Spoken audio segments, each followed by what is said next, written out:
Share 41. How AA was born in Turkey. I was at a meeting, a 1 p.m.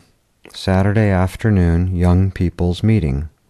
Same room, different meeting, where the chicken and the share meeting took place.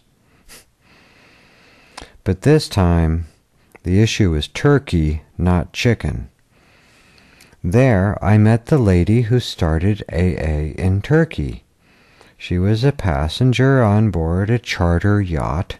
They stopped off in Newport. They were on their way to New York to get the big book translated and published in Turkish.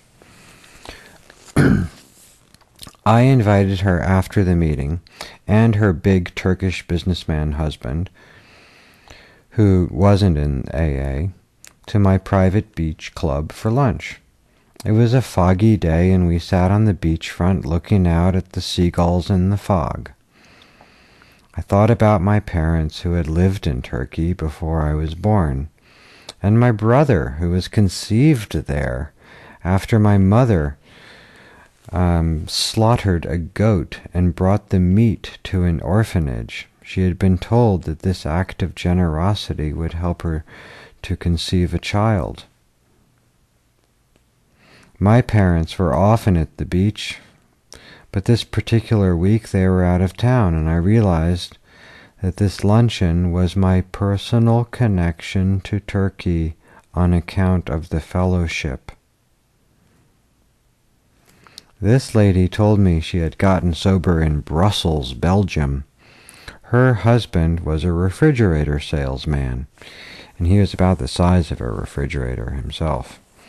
They had been living in Belgium, and when they returned to Istanbul, there was no AA. There was no church. There was no priest. There was no hospital with a detoxing unit to find drunks. So what did she do? She went and she found a guy who was a physician who had been abusing his own prescriptions. And she told him, "You are what is known in the West as an addict, and you are going to do what is known in the West as detoxing." And then she may have added, "And now we are going to do what is known as recovering." And with that, she took him to the hospital. After that, after he got out, AA in Turkey was born. It was all because an alcoholic opened her heart, extended her hand to an addict to maintain her own sobriety, that the gift of recovery was brought to all who needed it and wanted it in Turkey. So I have to remember that it took an addict to keep an alcoholic sober in Turkey. So I don't deprecate any other fellowship whose members are sincerely trying to work the 12 steps to recover from their own particular disease. I have subsequently met Turkish AA members at the Greek convention who know her.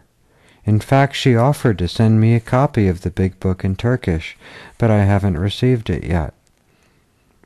I don't remember exactly which year this happened, her throwing the physician into the hospital. But my friend Mark visited Istanbul when there was no AA.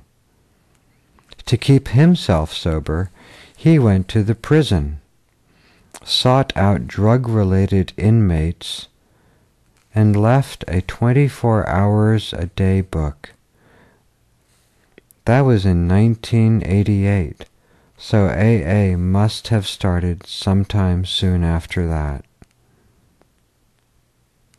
Mark also did something similar on his honeymoon in Kathmandu. Because there was no AA there, he went to the prison, and this time he found 2 Canadians jailed for possession, and left some literature with them, and that helped keep Mark sober.